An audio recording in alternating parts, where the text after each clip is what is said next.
Hi, this is Turk72 again. This is a video displaying why I am against economic sanctions. Okay, this image is from anti-imperialism.com.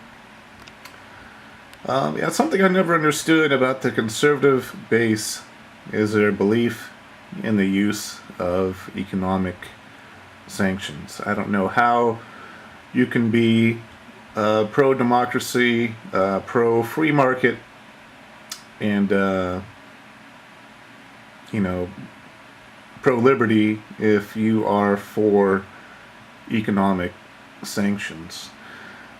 And furthermore, I don't believe how people think that economic sanctions can harm a regime that has a dictatorship. So this is why I kind of side with some of the liberals on this issue. You see, in a dictatorship regime, if you inflict economic sanctions on them, all they're going to do is going to take off the top what they need and give the common people the crumbs, and they don't care. They can, pretty much last indefinitely through these economic sanctions, and the only thing it will harm are the common people. And then the common people were going to further resent the United States and the Western powers, and it's going to pretty much squash any hope of a organic uprising or organic free market and innovation. You see, all of these countries that we inflict these economic sanctions on, they are oil rich and innovation poor. So what they do is they trade oil for money, they trade oil for food, trade oil for water, and oil for medicine. So when you inflict economic sanctions upon these countries, the only thing that happens is less food, water, and medicine for the common people, which of course results in death. And that's why I believe economic sanctions are unethical and weapons of mass destruction. Here is an article from a journalist called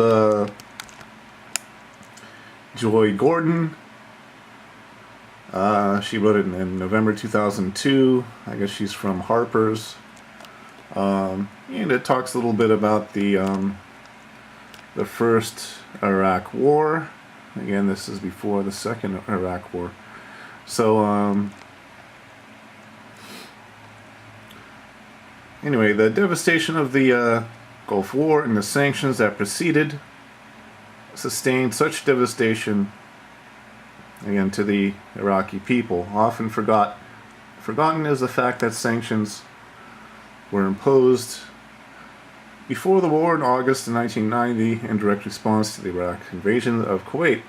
After liberation of Kuwait, sanctions were maintained, and so it goes on to say that as a result, there was a huge humanitarian crisis of food, water, and medicine, and that many people died. And this thing is not unique to Iraq. I'm sure it's happening in Iran and any other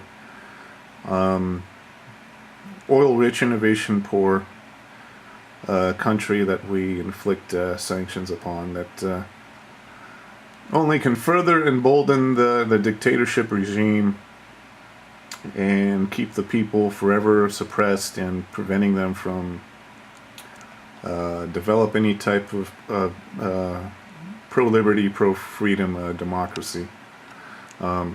So those are my thoughts on economic sanctions. Again, let me know what you think. This is Turk72 out.